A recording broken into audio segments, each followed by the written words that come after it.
What's up, Warriors, and welcome to another episode of the Mental Health Movement Podcast, Voice for the Voiceless. I am your host, Chris.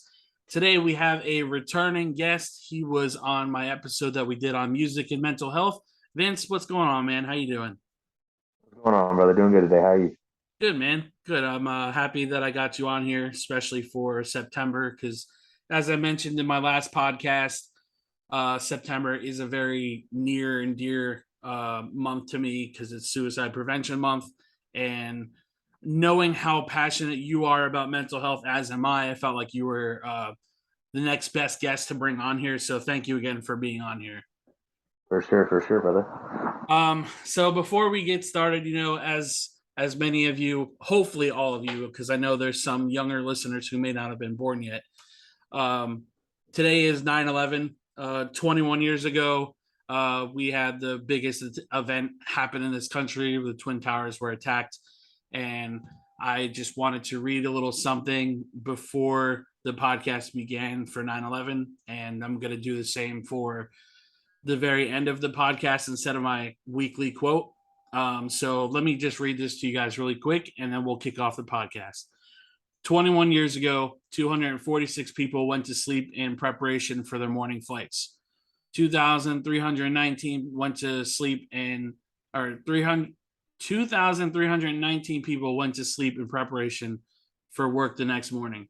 343 firefighters went to sleep in preparation for their morning shift. 61 police officers went to sleep in preparation for their morning patrol. 8 paramedics went to sleep for their night shift at saving lives. In total, 2,977 people never saw past 10:30 a.m. on September 11, 2001. In one single moment, life as we knew it would never be the same. As you live and enjoy the breaths you take tonight before you go to sleep in preparation for whatever it is you may have to do tomorrow, kiss the ones you love, snuggle a little tighter, and never take one single moment for granted. And I just, want to reiterate on that message because I have family members who live up in New York, New Jersey, and I left the state of New Jersey the day before 9/11 happened. And it was pretty surreal to think about it now because I have one of the last pictures in front of the Twin Towers. And, you know, as I've said in the past how passionate I am about mental health, I'm also just as passionate about loving each other and being there for one another because you don't know, like I always say, tomorrow's never promised. We are all on borrowed time. And yeah, it may come off a little dark saying it that way, but tomorrow's not promised, guys. And I just want to stress that message as much as I can to be there for one another the best that you can and be all you can be. With that being said, let's start this podcast off with my good friend Vince. All right, man. Let's get this podcast rolling. All right, all Um, right.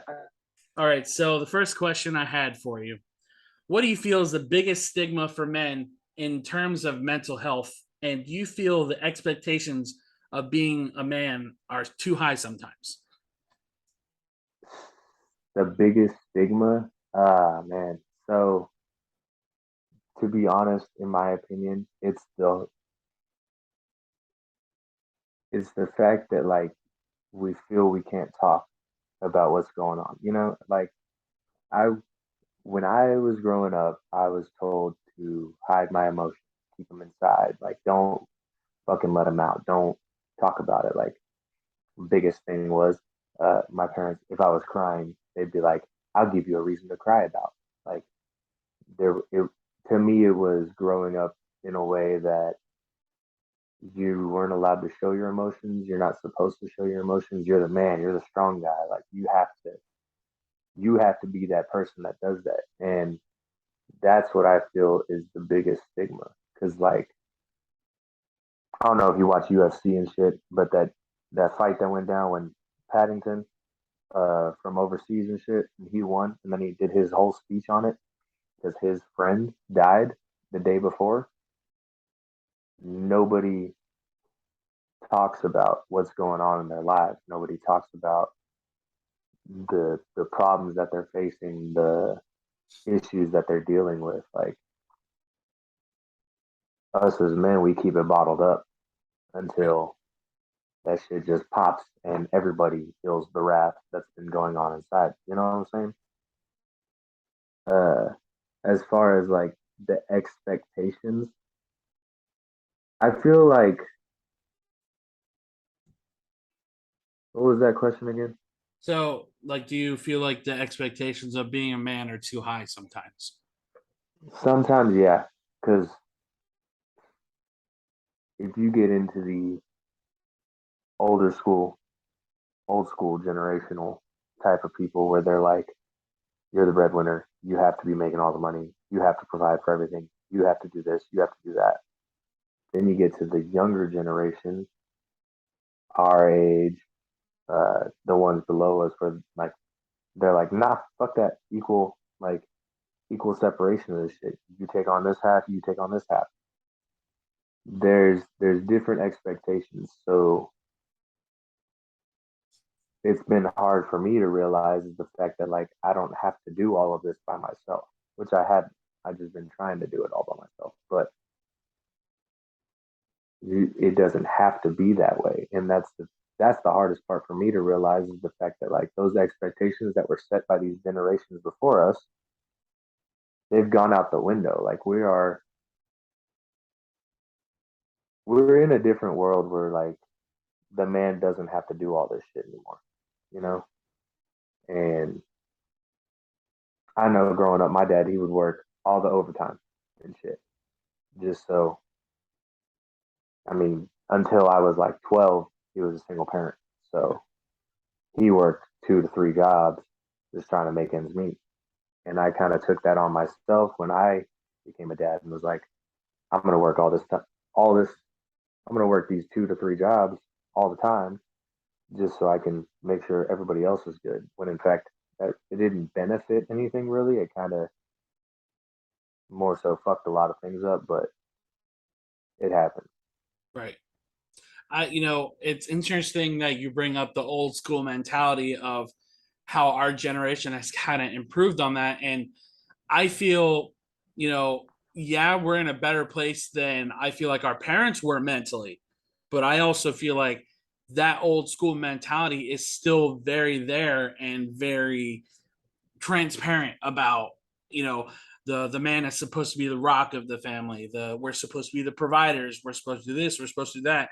And then you have social media in the mix of that makes men look like they're the bad guys because, oh well, he doesn't hold the door open for me, he doesn't do this, he doesn't do that. And then you just constantly get into that revolving door of men taking their lives because they don't take mental health seriously. Like, society, yes, we're in a better place, but I also feel like there's still that giant rash of the stigma around men's mental health. Because me as a guy right now, if I were to start dating again or whatever, and I don't know this person obviously, and they have that old school mentality of like, okay, you're supposed to have a house, you're supposed to have a car, you're supposed to have the successful job and everything. And it's hard for guys like you and I to be like, listen, like, we're established, we're successful, but that gray line of success is always so blurred because society has told us what success is supposed to look like. And when we Mm-hmm. don't meet society standards of what success is supposed to look like, we're in our heads constantly. Like, I genuinely feel like men's mental health is something I wish was a louder message. I wish that more people would talk about. And I'm glad there's platforms like this where we can talk about it. But I don't feel like people are speaking up loud enough until somebody like a celebrity, like, I'm wearing my Chester Bennington shirt, who Right. impacted a lot of people. And everyone's like, oh, I don't know what happened. He looks so happy. That's because that's what you guys want. You don't want to see us, you know, show our emotions, show our feelings. And then the second that we do, something like clicks in some of these women, of course, not all, some of these women's head, like, oh, this guy has problems. I want to distance myself away as far as possible. Like he needs help. I don't want any part of that. And I've experienced that. Like Yeah. before I was going to therapy and had the issues that I have with my parents. It's really hard to find somebody who is willing to be there for you in terms of trying to lift each other up with your mental health because we're expected to do that. We're not expected to get help for ourselves. We're not expected to speak out about our feelings. And, the suicide rate of men, those numbers are proof of this conversation. And it's truly heartbreaking. For sure. I mean, it's it's sad because you don't hear about it until that celebrity dies. It never makes the news. It doesn't make anything until that person that's prolific in whatever they're doing, whether it be an athlete, a musician, an actor, until somebody like that kills themselves, you don't hear about it.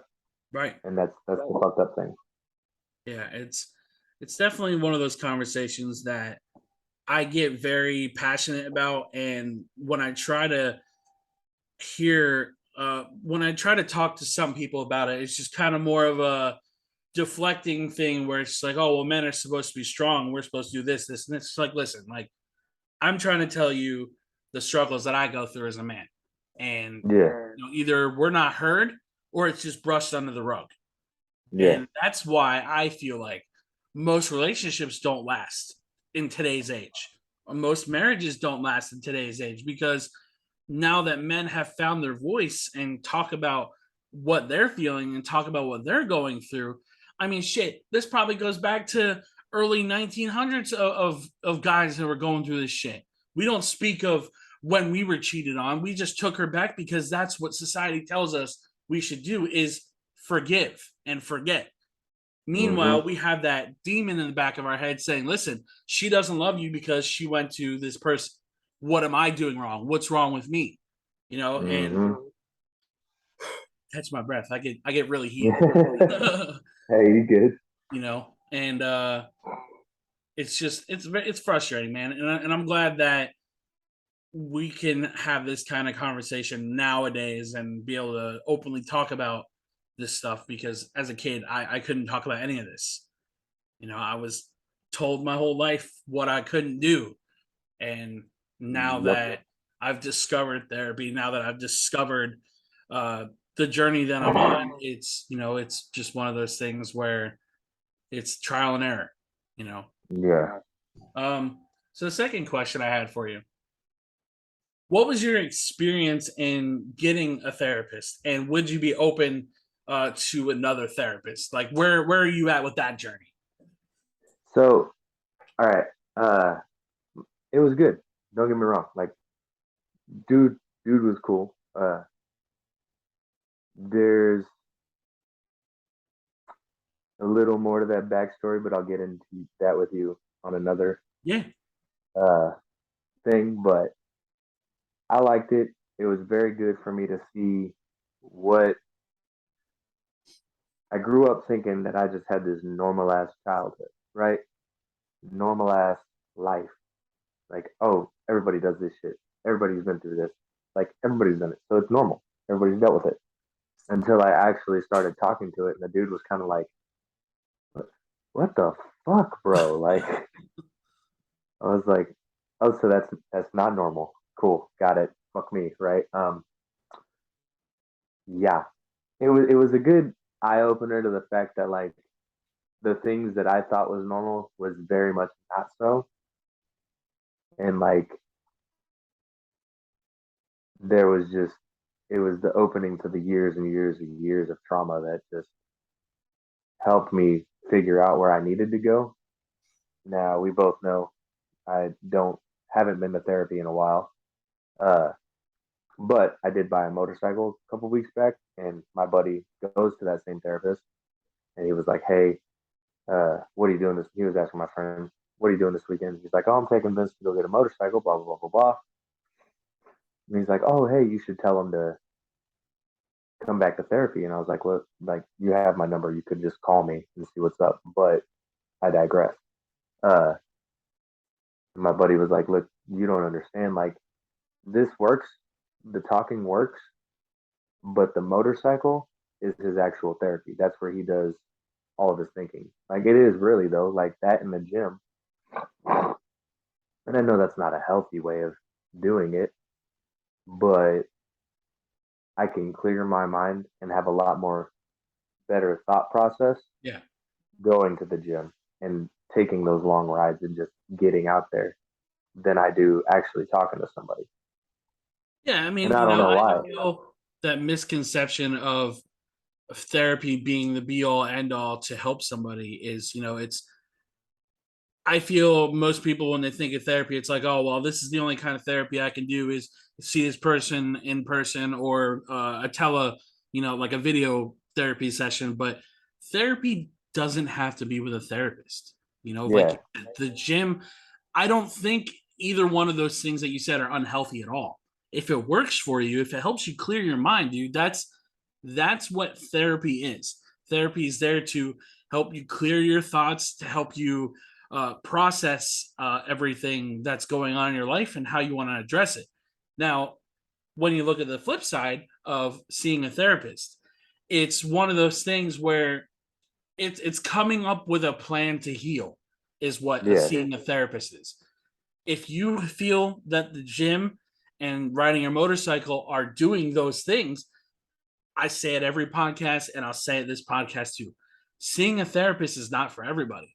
And I will constantly preach that message because therapy is the greatest thing that has ever happened to me in my entire life. But I know well enough that everybody in this world goes through trauma and handles it differently. What you go through versus what I go through. If we went through the same situation, you might not address it the same way that I would, and vice versa. yeah, So, like I said, there's nothing wrong with self care being your therapy, you know? yeah. And like, he helped me get through, find a way to heal from something in the past. Cause like, my dad died when I was 16. So like, there's no real healing to that portion of it other than the fact of like, I can write you a letter, burn it, have some kind of little ritual, go with that. I reached out to my stepmom and was like, yo, this is where I'm at. And I mean, I showed you those. And basically, I mean, yeah, she apologized for the things that happened, but there was no actual healing coming from that on both sides. I mean, for me, I'm good with it. Like, I've said my piece. I'm at a spot where I can, just move forward from that and no longer hold on to it. Yeah, it sucks. Yeah, the shit, I'm never gonna forget it, but it's not holding me down anymore. You know what I'm saying? Exactly. And like you said, you'll never forget it, but it doesn't hold weight on you anymore. And that's one of the most Yeah, important things of healing is being able to accept things for the way that they are and changing what you're able to change and also accept like, okay, this situation is always going to be like this and it's never going to change no matter what I do. So the hmm, best thing you can do is you. you know yep, for sure. do you, boo boo. Yeah, yeah, But i'm just I'm grateful that you're at a place in your life where you feel you don't need to see a therapist to feel better. You have your ways of taking care of yourself, self care wise, and yeah, having a state of clarity. And I feel that for my therapist, at least, I work from home Monday through Friday. Like I am confined to this house 9 a.m. to 6 p.m. Monday through Friday, and it's a prison. I don't talk to people. Like yeah, the most interaction I get from people is if I go to the gas station or if I go to the coffee place every Thursday, just as a routine, and therapy for me is one, getting that human interaction, and B, being able to talk to somebody who's not in my circle about the shit that my birther has put me through, that my father may have said or done to me in the last year. And if I can talk to her about my day or my week or the last month that I haven't seen her, it helps me keep whatever negative voices that I have running around in my brain away. And Yeah, after that therapy session, after all those things are said in my sessions, it's it helps me process everything a lot better, and it helps me find clarity that I didn't have before our session. yeah, So, and you have that with your gym sessions. You have that with riding your motorcycle. So, I mean, props to you for not I don't want to say relying on therapy, because that's not why I'm in therapy, but not having to feel like it's a crutch for you to lean on, essentially. yeah. I think mine. I get enough interaction with people during the week, and it kind of makes it hard when I come home because like I have so much like that I can take of dealing with people Yeah. that by the time I get off of work, I'm just like, I don't want to talk to nobody. I just want to go to sleep, eat some food, watch some TV, do something, right? But when I get home, I have to put that away because I have kids. So it sometimes is draining a little, but I think that's why I prefer the gym and the motorcycle because that's more solo. It's more one on one with myself. Right. I feel like. So the next question I had for you was kind of had a little to do with you being a dad as well. So how do you feel you cope with your mental health struggles? Like, do you feel like you confidently do it, or is it just kind of like manageable? Because I know being a dad has its challenges, all on its own. Excuse me. Uh, yeah. Uh, definitely not confidently. Definitely not. Because like I I have triggers Right. that'll just send me over the edge, and I don't know. I'm still trying to figure out why. I mean, I know why and where the deep rootedness comes from on it, but eliminating that is the biggest struggle I have right now is because like I see things and there's things that I was told when I was younger, like you don't fucking do that. You can't. That's not where. And like seeing that and coming back from that and trying to like not be the same as my parents. Does that make sense? Breaking Because that like, cycle. yeah, I don't want to do that. Uh, it is definitely a struggle because there's days where like my depression kicks in and like I'll make it through the workday. Barely. I'll make it through the workday. But by the time I get done, I'm so drained that I don't want to be around anybody. But that flip side, society has told us that basically if you're not spending 100% of your time with your kids, you're a fuck up. I feel like that's how I feel because of what has been portrayed through everything, Yeah. whether it's social media, television shows, music, like anything. It just comes out to that. And so I feel like, the days that I'm having where I'm depressed, I don't want to be around anybody, like my anxiety's high and I want to take a shower, slip off to my room. And even if I do accomplish that and go do that, I can't relax because I'm sitting there just beating on myself like what are you doing? You could be out there with the kids, like they're not getting quality time with you. Fuck. So I deal with it. I manage it probably a lot better than I would have 5 years ago, 10 years ago. But there's still room for improvement. I feel Right. like. And your kids are both fairly young still, right? Like they're Yeah, my oldest is 3, and then my youngest is 8 or he'll be 1 in December. We'll just say that. Okay. Um, yeah, and it's interesting you bring up the if you don't spend the 100% time with your kids conversation because I definitely remember growing up. My parents were divorced really young.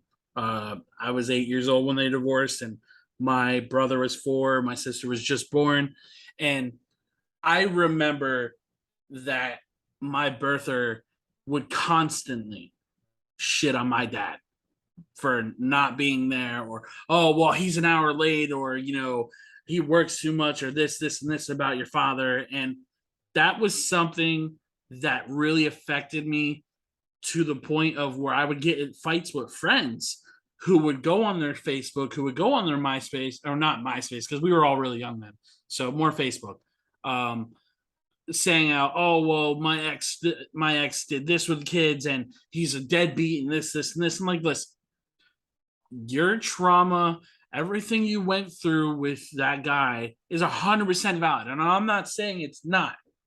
But what example do you set for yourself, for your kids, to sit there and post on social media how bad of a person your baby daddy is, how bad of this, how bad is that? He's a deadbeat.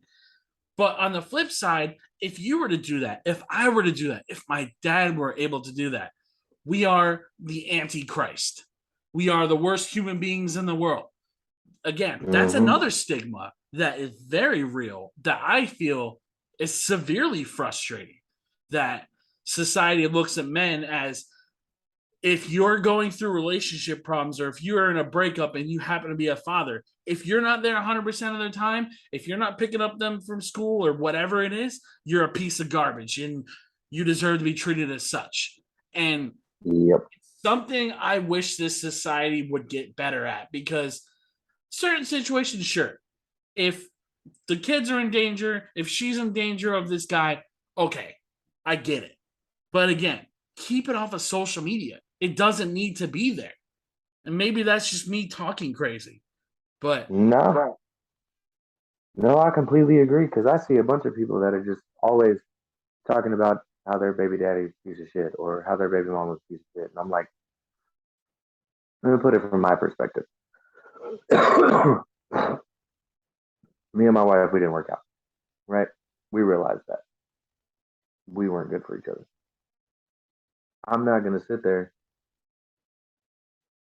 I'm not gonna badmouth her because those kids are like they see the best in their parents, right?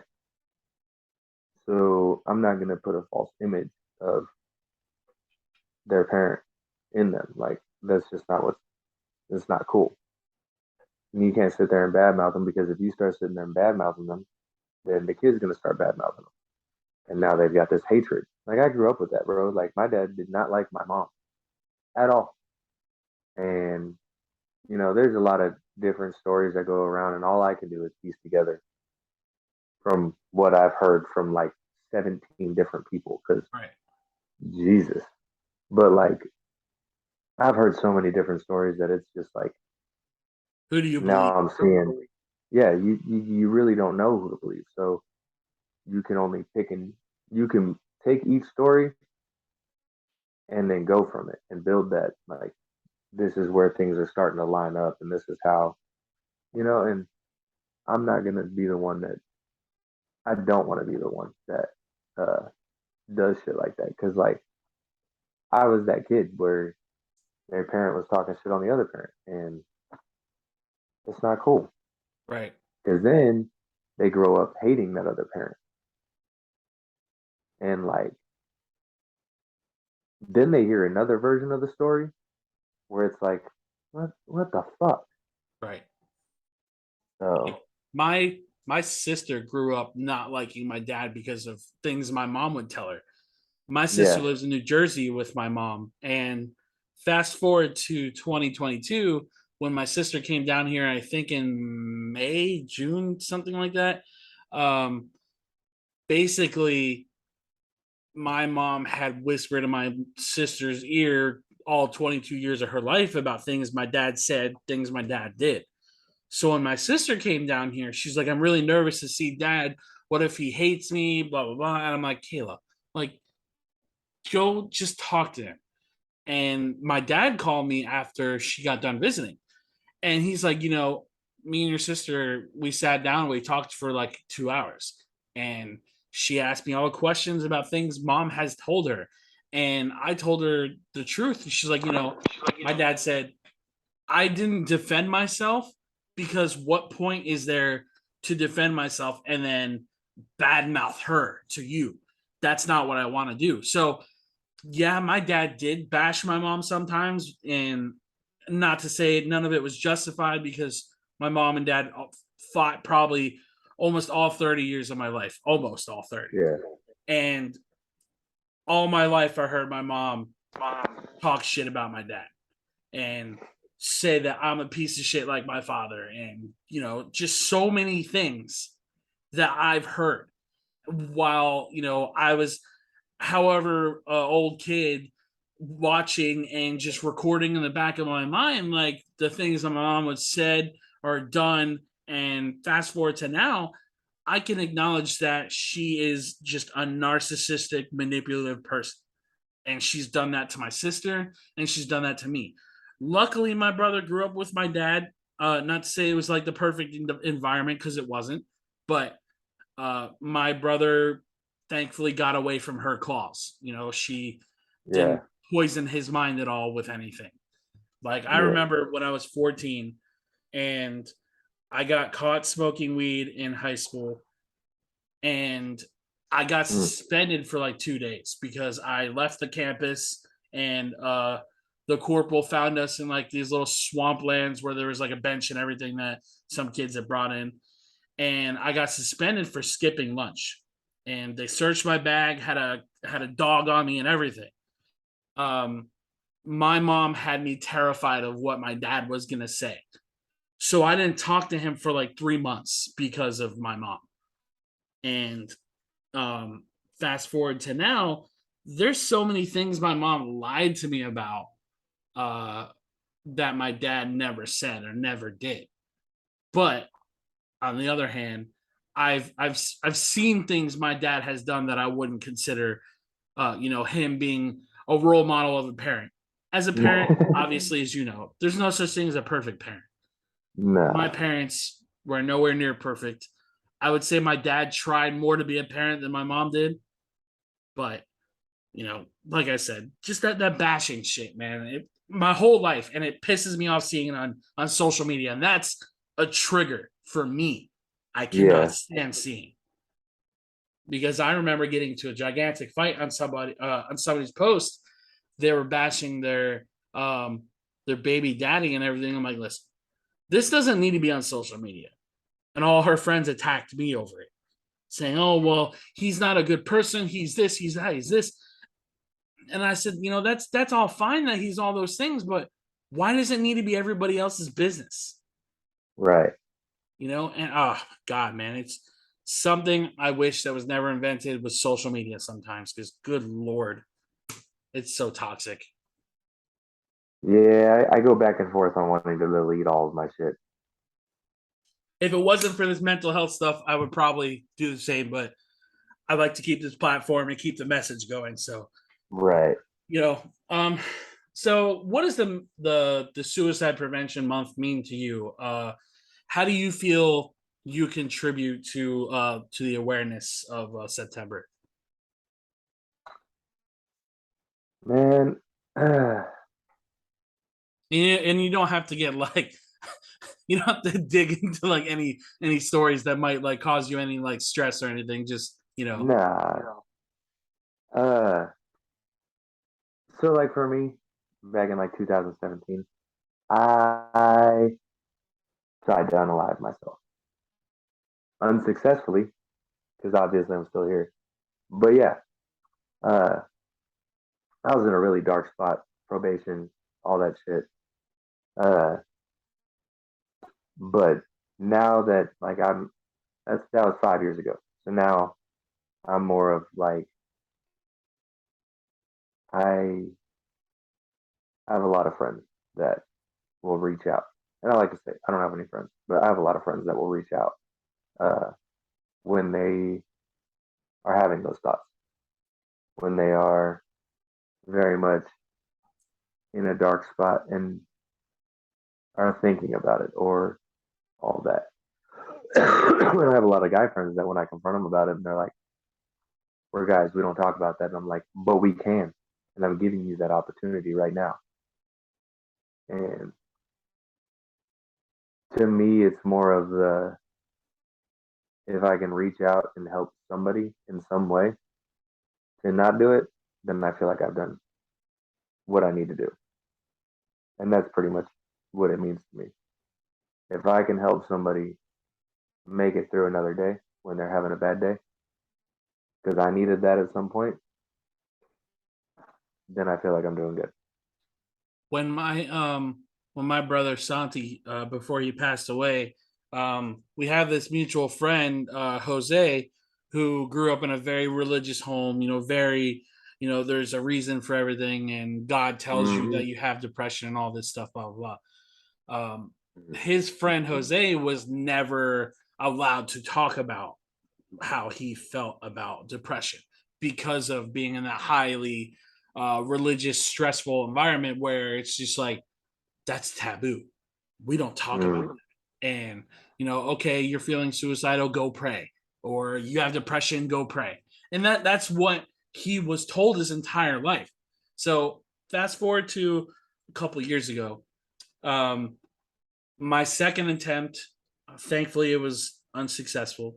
Um, my brother Santi reached out to me that day. I posted my suicide note on Facebook, deleted it within 5 minutes because I was so ashamed that I put it on there because it was a cry for help and I didn't know how to put it out there without like somebody calling the cops on me. Because again, Yeah. as you know, if you talk about wanting to take your life, you're talking about suicidal thoughts. Most people who aren't self aware enough to be like, okay, let me see how I can help this person, call the cops, Baker Mm-hmm. Act you, whatever. When I posted it, there was two people that reached out to me. My friend Rochelle, who is my tattoo artist, um, she reached out to me. She screenshot it before I deleted it, Mm. sent it to me. She's like, "Hey, I just want you to know I saw your post. I'm here if you need to talk and everything else." And then Santi called me. I haven't talked to Santi since 2010. We went to high school together, but we weren't friends like that. We just knew of each other. Yeah. And when he messaged me, we talked on the phone for like an hour 45 minutes. And in that instant, I felt closer to him than I have my whole family, and I don't know how long. He saved my life that night. Yeah. He told me, I'm here for you. You don't have to fight through this shit alone. And, the message that I try to stress every time somebody's going through something. Yeah. And fast forward to 2019, 2020, like by around the pandemic, well, right before the pandemic, he asked me if he could tell my story to the people that he was going to church with. And I'm like, yeah, I'm okay with that. I feel comfortable enough sharing my story with people that, hopefully it helps somebody. And he was telling me about his buddy Jose, who always had really dark thoughts and didn't know how to speak out about it. Yeah. So the day that Santi passed away, um, me and Jose finally became friends with each other. And I saw him when we went to his memorial site, and he walked up to me. He's like, "Hey, man, I just wanted to meet you. Santi's told me all about your story and everything else." He's like, "I'm Jose." I immediately started crying because obviously the situation with Santi, and then him walking up to me, immediately embrace him in a hug. It's like, bro, Right. like you don't know the impact you can have on somebody until you help them, until you Yeah. save their life. Just asking somebody how their day is so impactful. And like I was saying to you, I'm confined to this chair Monday through Friday by myself, nobody to talk to. It sucks, but I've managed to find ways to get myself either A, out of the house, or B, interact with people a little bit more. And helping Jose meant the entire world to me. So Right. for you to be able to use your story and what you've gone through to help other people, especially being a man, and I'm going to stress that enough, especially being a man, is just unworldly of people like you and I to do. So Yeah. I'm grateful that you and I have connected. I'm grateful that we've met and became friends because, man, there's not enough men who talk about mental health. Fuck no. And, I'm just glad that you're able to feel comfortable enough to help other people, you know? My what I wanted, and it sounds funny because like I don't like people, but like what I wanted to do growing up after I hit and graduated high school was be like a psychologist, be a psychiatrist. I wanted to help people that went through shit that I went through because like motherfuckers go through some shit that I went through. They come out a little fucked up, and it's funny because like I don't really like people, so then I did the whole probation thing, and that kind of just went away. But I still am trying to find ways to do that. Yeah. I mean, I always, I'm in the same mindset as you. I'm wanting to help people. I don't dislike being around people. I do get anxiety around a lot of people. Um, but in terms of helping people, because I know the school thing, while technically it's possible, it's just not financially possible at the moment. Um, Hmm. I use my experience, the knowledge that I have, and um, my platform to help people the best way that I can. Because I've said it in that last TikTok that I made about there's being so many people with big names in this mental health community who aren't willing to, I guess, lower themselves. I see this. I don't know. This is how I look at that situation. I don't feel like if you're in it for the mental health community, you're in it to help people. I wouldn't think helping somebody would be stepping down from where you are in the hierarchy of this community. I Yeah, just, if for some way in the universe that I were to ever become a household name and be able to reach thousands, whatever. I mean, technically, I have reached 1,500 people technically, yeah, and it wasn't something that I dumped any money into. It just happened organically. If by some way I was able to reach hundreds of thousands of people, me personally, being somebody who has felt alone almost their entire life, I don't think I would ever just turn down, oh, well, you want me on your podcast or you want me to help get your message out there? Great. I will do that for you and I will help you.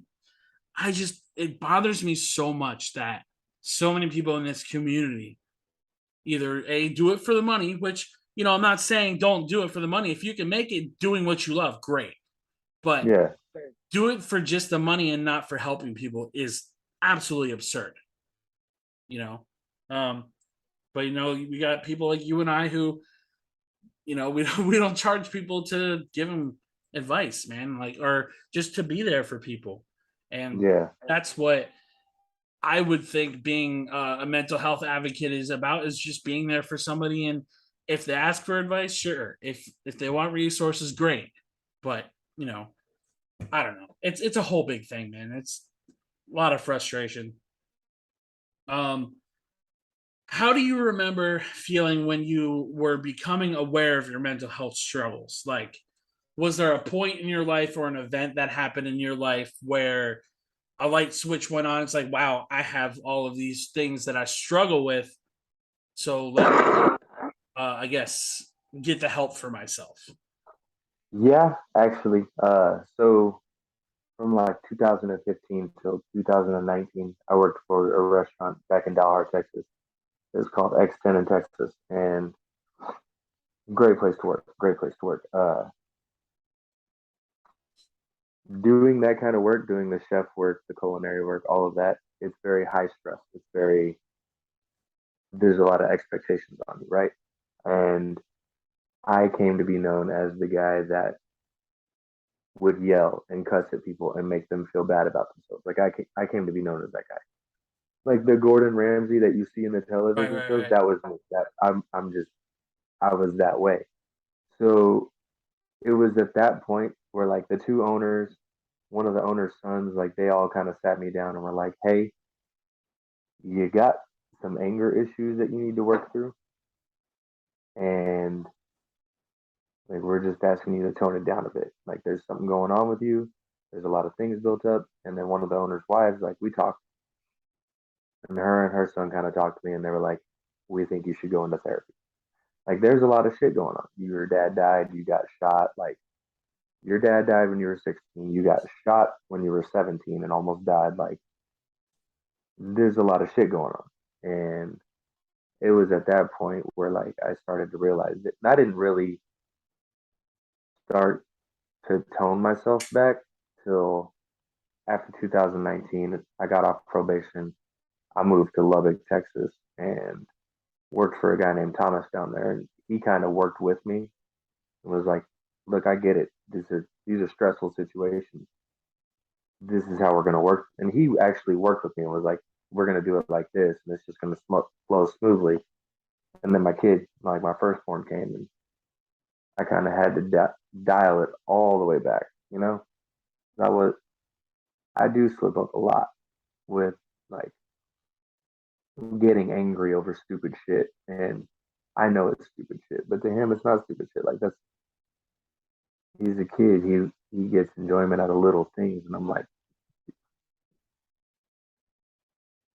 when I hear daddy, daddy, daddy, daddy, daddy a lot, I'm like, I kind of I snap sometimes. I'm like, Right. my guy, 5 seconds, please, 5 seconds. But I was a lot better, and then I kind of started getting back. But now I'm trying to get back to being a lot more chill and not as angry. It's amazing the progress that one person can show in a matter of 5 years, isn't it? When you look at yourself 5 years ago and you look at yourself now, it's like that other person, that other version of you wasn't real. Yeah, Like every time I think about high school or when I went to wrestling school, like everything that happened in my 20s doesn't feel like any of it happened. And it's yeah, crazy to me because, like, obviously the pandemic felt like one really long year, right? Like everything was closed down or travel restrictions and us having to wear a mask or having to get vaccinated to work, whatever it was. It yeah. felt like all one really long year. I've caught myself having conversations with people where I would ask them about an event that happened 2 years ago and didn't realize it. And I always say to them, like, I literally have no conception of time anymore. Like, I don't remember anything probably before 28, like nothing. I don't remember conversations. I don't remember people that aren't in my life anymore, like nothing. And Right. it's crazy when you look at yourself 5 years, if you can remember, which I can't. Um, and and you compare it to the person you are now, it's like I'm going to therapy. I live on my own. I have a podcast and I'm sticking to it. I'm doing this mental health group on Facebook, and it's just like, who the hell am I? But you know, when you look at the progress you made, it's incredible when you acknowledge how much Yeah. change you've made and how much of a better place that you're in right now. Hopefully, that's the case for everybody listening. But um, like I said, and all it takes is that one decision in your life that can make everything so much better.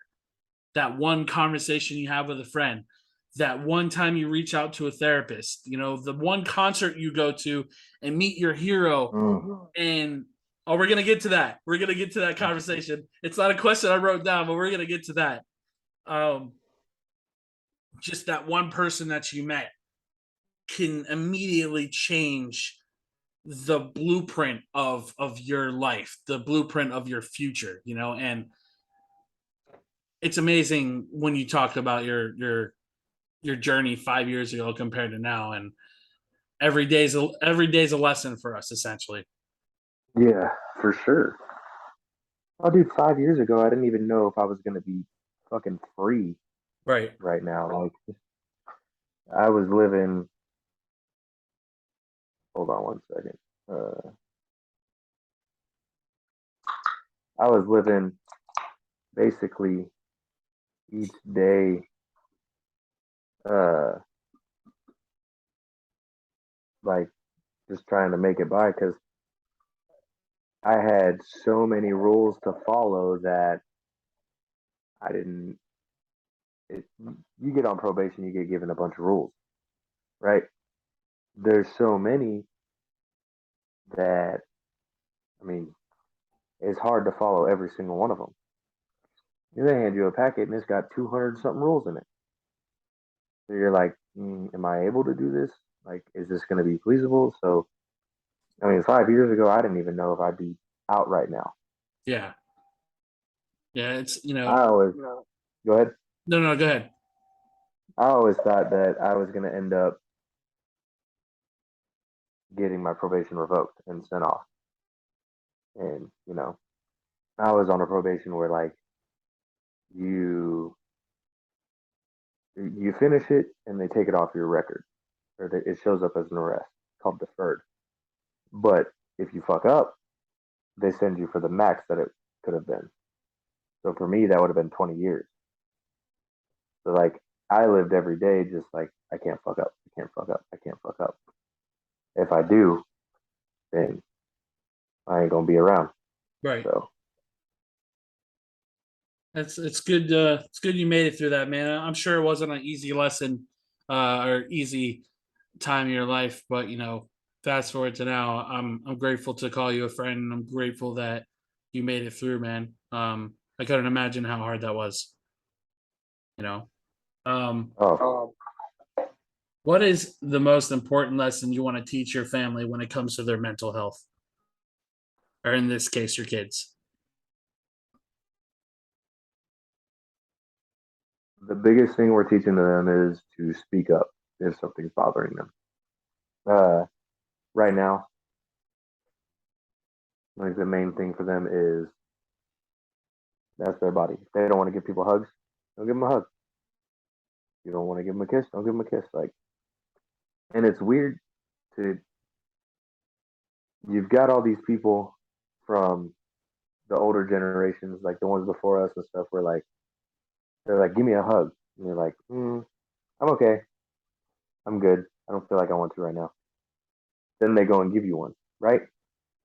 Because it's just they're just like, nah, fuck that. Like, if I tell you to give me a hug, you're gonna give me a hug, and they just go and get it. Uh, kind of ran into that when I went to the concert. My mom and her husband came down. Mm, my son will tell you if you come up to him and you're like, "Hey, can I have a hug?" and he'll be like, "No, I don't want a hug. No, thank you." Like he's respectful about it. He's cool about it. Like, but to go in and get the like after he says no and then go and get it, it breaks that boundary. And like I suck at boundaries. I am the shittiest person with boundaries because if I say no and then I get pestered about it, I'm like, yeah, fuck it, let's go, let's do this. Like, so I got to work on that for sure. Like, I already know. And the main thing I want to teach them is kind of don't be like me. Like, don't break your boundaries. Don't let people walk all over you. Like, be firm in what you want and stand up for what you want. I was never able to stand up for what I wanted. So now that I am able to, I'm like, fuck yeah, you want help for your head? I got you. Like, you want to talk? I got you. Oh, we don't do that. Yeah, you don't do that. You can go fuck off. I do that. You know what I'm saying? Yeah. But like, yeah, no, I think the open line of communication between them, the kids and their parents, that's the main thing. Because like, if the kid doesn't feel like they can talk to the parent, then that's not okay. I Right. mean, they're just gonna go do shit behind your back. And like that's how I was. I felt like I couldn't talk to my parents because like I couldn't. It mm, I got dismissed for the things that I thought or the things that I, was going through. And like I had dark thoughts and shit when I was a kid, but if I brought them up, it was like, oh yeah, no, you just want attention. That's all it is. You just want attention until fucking 9 o'clock at night, and I've got the cops knocking on my door, and I'm fucking 15 years old, and they're wanting to talk to me because they think I'm gonna kill myself, Right. and then get in trouble for that. I mean, it's not even. I want them to be able to talk to me, be comfortable with me, and like I'm doing better, trying to do better. I don't really know if I am, but I'm trying to do better. Yeah. It's hard sometimes, but like I don't want them to feel like I did that night when somebody comes to check up on them, make sure they're okay, and they can get in trouble for it. Like I got in trouble for it. I got grounded for it. There was no like, are you okay, bro? Like there's some shit Right. going on. Like you want to talk about it? Nah, it was just you're doing this for attention. What the fuck? I remember the first time, and I think I told this story last podcast. So if I'm repeating myself, I apologize. Um, the first time I tried taking my life, I was 14 years old and I was in ninth grade. Um, I tried doing it in high school. I had the means to do it. I had to plan everything. And one of my friends caught wind of it before it happened, and the resource officer tackled me to the ground. So after that happened, and they called my mom to come pick me up and all that stuff. Um, Yeah, I did 2 days of outpatient therapy. The counselor that I saw didn't help me at all, and I remember this conversation as clear as day. My mom had called a family friend of ours, Cheryl. Um, she sent me away to her house for 3 months and said that I need you to take him. I can't deal with him anymore. And pretty much threw me away for 3 months of her life. So I feel just the part where you said you want them to speak up and being self aware, helping them find themselves and being self aware of what they're going through, what they're feeling. Speaking up is probably something I wish I had the ability to when I was younger because again, I wasn't physically abused, but I was mentally and emotionally tortured my entire life by both of them. And it's something I feel most parents should do is just make sure that their kids speak up about what they're going through and speak up about anything. Like you said, the grandparents thing, like, okay, you don't want a hug from them or you don't want to talk to this person, speak up and say you don't want that. And I feel that is probably the most important lesson you can teach your kids is speaking up. yeah, And I'm sure with your oldest, you said with 3, right? yeah. And like he can like full sentences, like everything, like he's talking, right? Okay. Oh yeah. Um, so I'm sure sometimes when he communicates, some of it might not make sense because obviously it's not like talking to a 30-year-old man, obviously. So like sometimes it's hard to tell what your kids are trying to say. I'm sure. Um, With with him, I mean, because like for for him, it's like uh he the whole speaking your mind, saying no, I don't want that, like shit like that. We started that very young, like way before, and right now it's fluent. Like if he's like no, no, like I don't want that. No, dad, I don't want that. Like no, or yeah, dad. Like the yes and the no. If it's on a topic like that, then he definitely can get his point across on that one. But for the rest of it, not so much. But Right, right.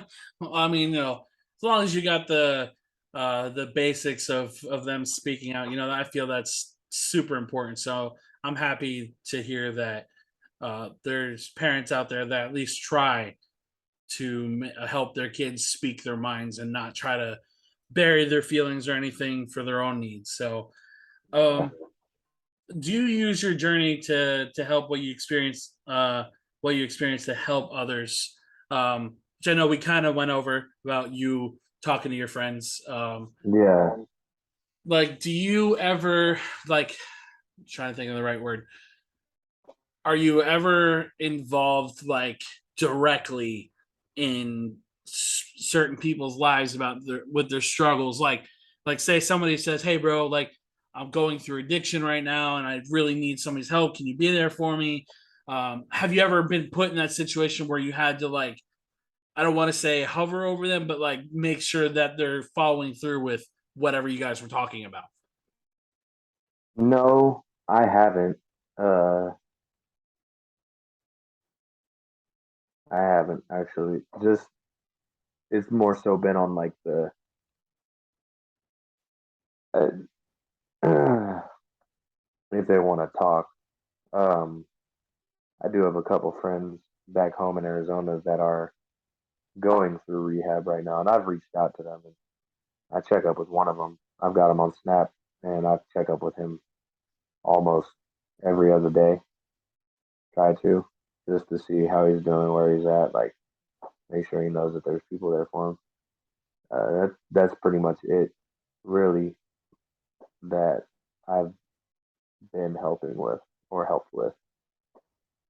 I haven't had much That's opportunities for that. Yeah, I feel that's huge in itself because addiction is something else that we've talked about where that has a big stigma around it. So I mean, I'm sure your friend more than appreciates you reaching out to them in rehab because Yeah, I'm sure that's a hard journey in itself. How long, if you don't mind me asking, how long have they been in rehab for? I honestly don't know. I do remember going on Facebook one day and seeing that he posted it, and I messaged him, was like, "Hey, dude, like, if you need anything, holler. If you need to talk and shit." And he called me up like 20 minutes later and was like, "Hey, this is my number. Like, this is what's going on." So we kind of talked a little bit on that, and just was like, "Hey, dude, if you need anything, like, holler." Because his dad, we played football together when we were younger, and uh, his dad passed away a long time ago too. And his dad was very influential for me because, like, when my dad passed away, he was there kind of for me. So we've always been close and shit, and you know, it's the looking, reaching out when I see somebody going through something that is that's what I try to do. Like if I see somebody post something where they're going through something, I just send them a quick little message like, "Hey, dude, I see you posted about this. Like, if you need to talk, holler at me." And a lot of them do reach out back, and it's a lot of people that I haven't really seen in fucking because I moved out of Arizona in 2010, so it's been a good long 12 years. So I mean, it's just to nice. have people reach out to you that you don't talk to or haven't talked to in a long time. I mean, that speaks volumes to me. Yeah, It's crazy when you can put yourself out there like that. Like, I know you're going through this. So I'm here for you. And like I've said in, I think either my previous podcast with Tina or the one before that, most people don't know what it means to be there for somebody when they say I'm here. And I feel you and I both understand what it means if you say you're there for somebody. yeah, So shit, man. Like I said, just for you to be able to reach out to people or put yourself out there for others is, I feel is incredible.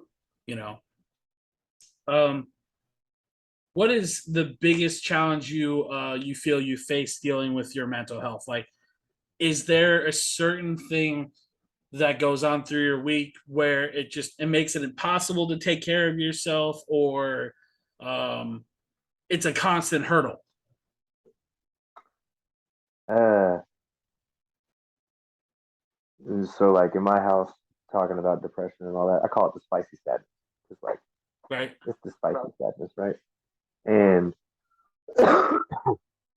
I I ain't gonna lie, I have very intrusive dark thoughts a lot of times.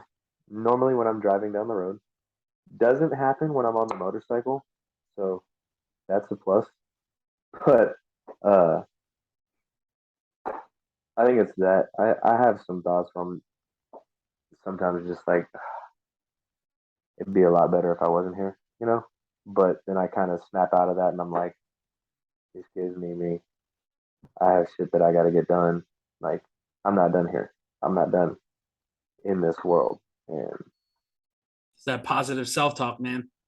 yeah, I'm trying to have more of that. Actually, I used to. I still do sometimes, but I like to. I would talk down on myself, be like, "You're such a fucking idiot. Why do you do stupid shit like that?" But my ex-wife is the one that was like, "You need to stop talking like that. You're starting to believe it." And I'm like, "Oh, you're fucking right, dude. You're fucking right." But yeah, no, I do have very intrusive thoughts a lot of times, and it just hits out of nowhere. Like it could be 8:30 in the morning, and if it's that, I can snap out of it pretty quick because like starting the day off, boom, let's just get into something, and Always then I'll get towards the into end of the something at night. work, That's the hardest, man. bro. It's the ones that come at like 10:30, 10 to like midnight, and then I'm up to like 2, Yeah. 3 o'clock in the morning. And then I end up down rabbit holes, which is another problem for me. But that's another day. Right. That's another day. Uh, yeah, no, that's the biggest one for me is that I have anxiety. I've been told I need to go make more friends, but I'm like, I don't want to leave my house. I don't want to go see people. Right. Yeah, and I feel when most people give you that advice, they don't take into account. I'm like, oh, they might have social anxiety, and I know a lot of people like to throw that label on themselves just because they don't want to do something, but Hmm. it's a very real thing. Like, Yeah, especially after this pandemic, I have never had like severe social anxiety before, but the what was it? The beginning of this year was the first concert I've been to since before the pandemic. And this is right around the time when the mask mandate was being let go or whatever. But in the venue that we went to, you had to wear a mask. So when we were on the dance floor, or not dance floor, when we were on the floor and the stage right next to it, um, there were like at least 300 people, like most of which were not wearing their mask. And yeah, I was like, should I take my mask off, keep it on, and when I took it off, I've never had this problem before. I had so much overwhelming anxiety in the back yeah, of my mind. It's like, I'm gonna get sick, blah blah blah. And obviously that's that fear that was like plugged into your mind or whatever. And I've never had social anxiety before. And now every time I go to the store, like I look down, I don't look at people, like nothing. Like I'm so weird when I go to grocery stores now. Um, but I'm trying to break that habit. It's social anxiety sucks. it's funny you brought up the whole looking down thing. So like when I was a kid, bro, everywhere I walked, I would look at the ground, Right. right? And it got beat out of me. It literally got beat out of me because like that wasn't okay. That wasn't an okay thing. Like you were being awkward is, is the way I was told. So like I started to get better and I would walk, looking up and shit. And now I find it more like I'll stare at the ground. If I'm standing in a group talking to people, I can't look them in their eyes. It's like I'm just like, that Right. makes it weird. I'm out. Completely understand. Like unless it's like people in my circle, I'm 100% with you. Um, Yeah. so I'm going to switch around these two questions because I'm going to save my favorite question for last. But so I'll ask you this one: do you have any personal goals for yourself in the next 5 years, whether that's emotionally or mentally? uh, I wouldn't say 5 years, just because I'm trying not to put a time frame on anything anymore. I've Fair. learned that if I don't, it makes it a lot better for me. Because like this weekend, I had the kids, and I was like, normally I'm like, I have to get this done by the end of today. Like I have a whole list, and then I never get any of it done. But I was like, whatever I get done, I get done. It is what it is. Uh, but goals, uh, emotionally, I want to more so find better ways to deal with my stress because I'm Yeah. stressed as hell right now. But I take it out on people around me, and that's not okay. That's not cool. Like I know it's not, but I need to figure out how to deal with that because like that puts me in a bad situation where I'm lashing out to the kids or lashing out to my ex or getting mad at other people, and they don't deserve that. Right. That's on me. Like that's my shit that I'm dealing with, not theirs. So trying to deal with that, uh, get better at that. Uh, personal goal is to. I've been slacking. I haven't been going to the gym lately. It's bad. Probably why I'm in a funk right now. But I'm also sick too, so that doesn't help. Uh, get back into the gym and this whole. I'm gonna get my personal trainer certification. It's gonna take me a little bit now that I added on another bill with the bike, but uh, I'm gonna get that, get back into shape, and then try and get into some amateur bodybuilding competitions.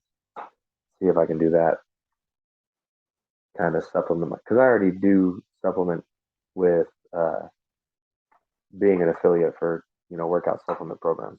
So there's that. Uh, job wise, honestly, probably still gonna be here working on combines and tractors and shit. Use it. I mean, I can't beat that what I'm making anywhere else, and honestly, just be the best dad that I can be. I'm not even worried about being with anybody else because I'm kind of at this point where like I'm content by myself. It's pretty nice. I don't have to ask permission, which I really never did, but I did. If that makes sense. Yeah. No, it definitely does. Because you got to worry about Uh, that second party. yeah. So and yeah, that's pretty much it though. I mean, hey man, those are good goals. Yeah. Uh, the time frame thing really stood out to me because every time I'm asked that question about goals 5, 10 years, I don't know how to answer it.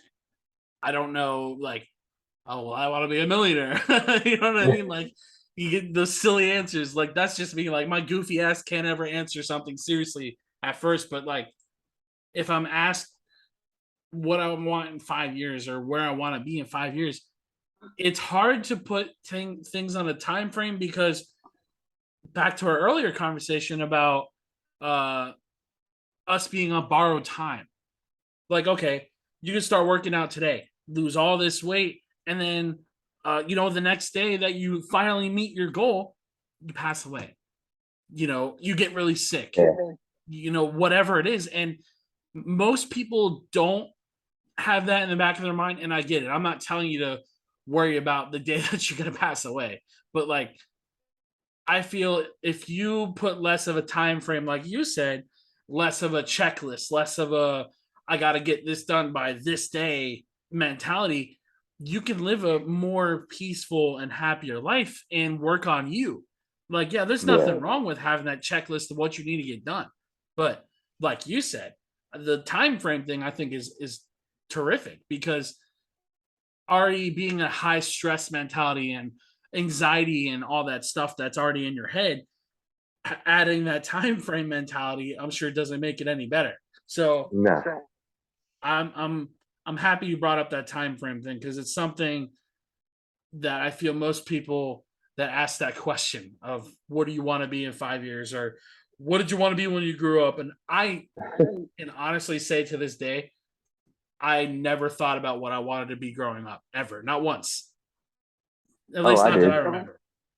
I wanted to be a cop, and then I ended Right. up with a felony. So And it's interesting, very interesting conversation that I think I'll bring up in a future podcast to dig into more.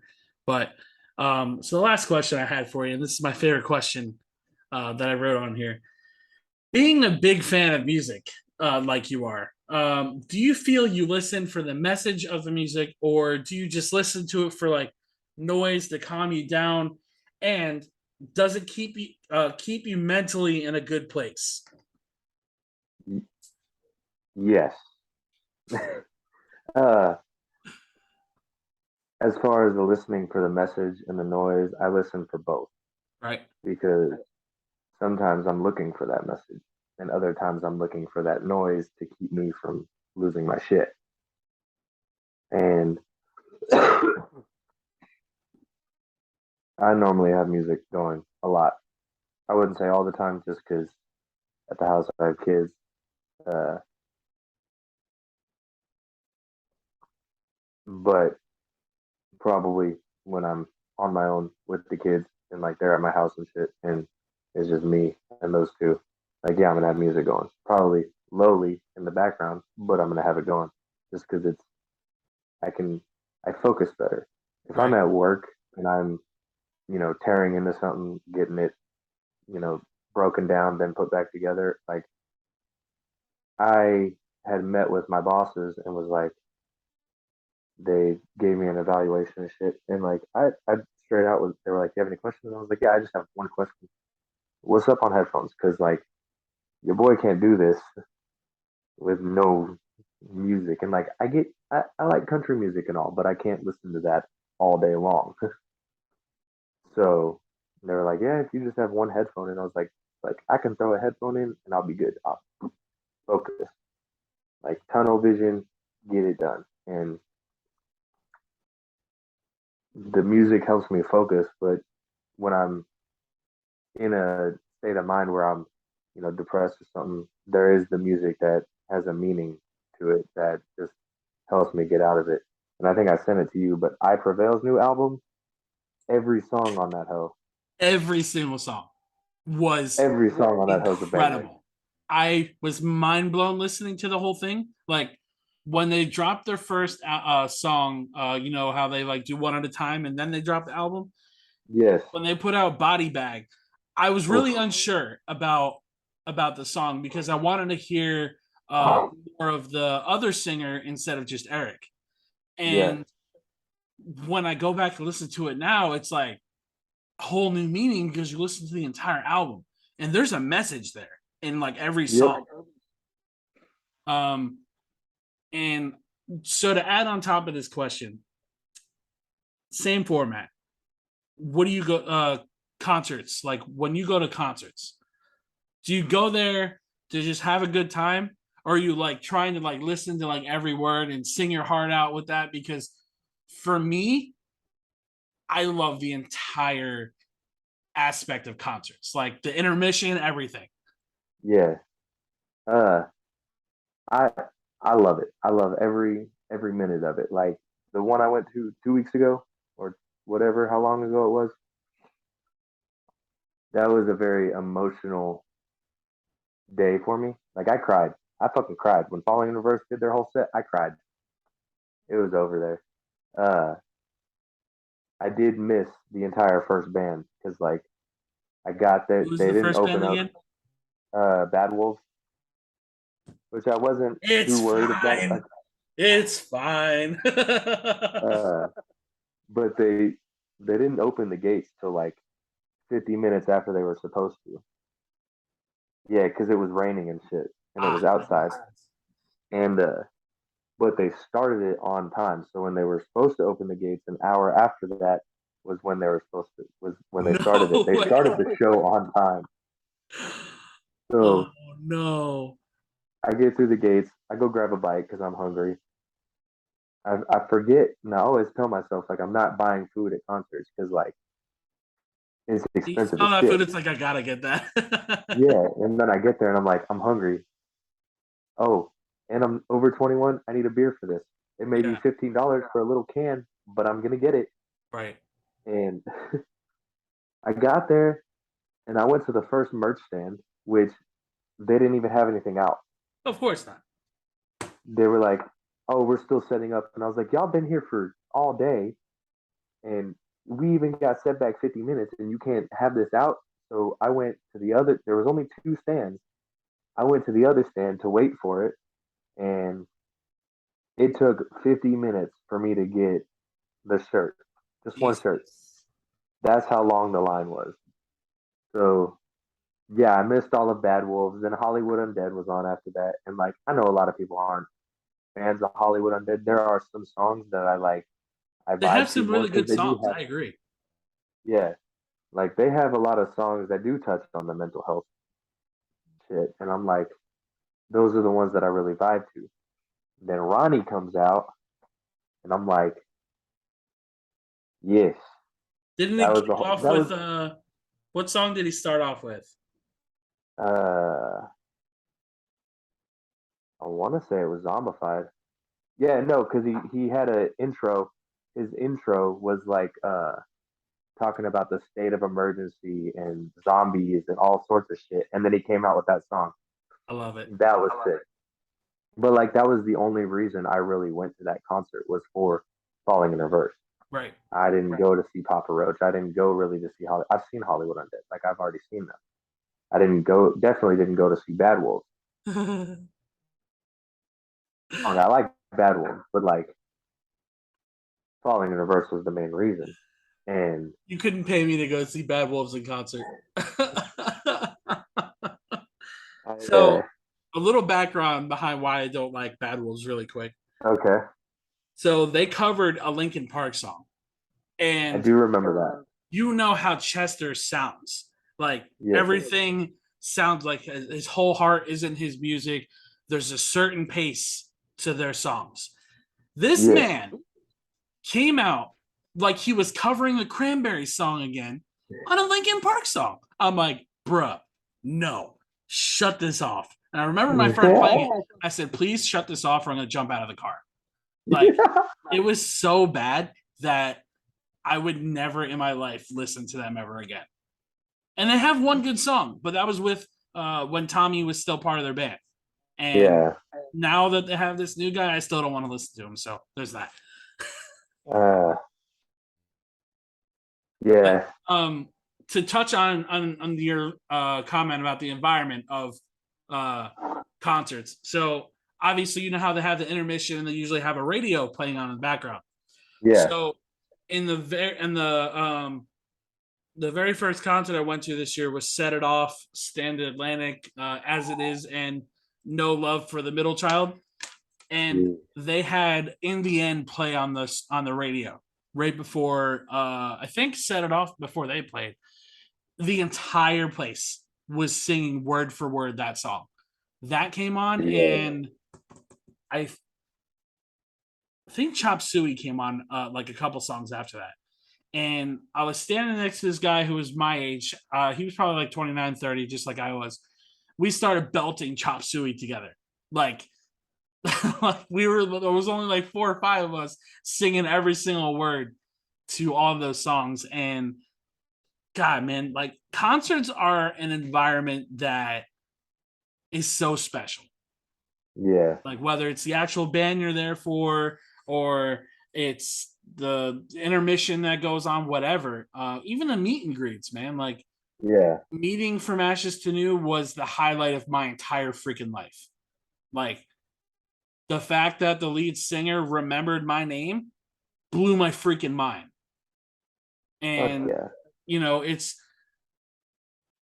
really crazy when you think about all these guys and girls are just like you and me with just money. And Yep. I know society doesn't like to look at celebrities like that and be like, oh, well, why are they miserable? They're millionaires. And you look at Chester, he looks as happy as can be, you know? And, Yeah. you know, I feel music is something that is very, what's the word, impactful for people like you and me in terms of mental health. Yeah. I'm really happy you went to that concert. I'm so jealous. Yeah. It was it was great. I had a good time. The drive back sucked, but the concert was fucking awesome. Oh, the drive back always sucks, man. I feel you. Always. How was Papa Roach live? They were. Did I didn't send you any videos, did I? I'll have to send them to you. I still have like 40 of them. But no, dude, they were Jacoby. That dude puts on I a was hell gonna of a say, I show. know that man's got crazy energy. God, and it was fucking badass because like Ronnie, uh, the dude puts on a good show. He does, Yeah, and he's very like into his crowd. Like he saw this kid had a sign, and it was like I guess it was his birthday that day, and he was like, "Dude, it's your fucking birthday. We're gonna sing happy birthday to you." Like it was bad as fuck. I And think you sent me that video. That's awesome. uh, then there was Jacoby. It's different at like rock concerts because like they really they really vibe with their fans. They really do. Because like this dude had a sign and it was talking about how he was like 2.5 years sober. And fucking Jacoby was like, dude, that sign right there, that's why I do this shit. Like I'm fucking such and such years sober myself. Like you keep fucking doing you, keep being badass and all that shit. And like the fact that they take the time out of their set to actually acknowledge this shit, whereas like other people are just like they go through the whole set and then they leave, Right. you know. But the rock concerts really have that familial sense to it, where like everybody's family. They include everybody in their shit.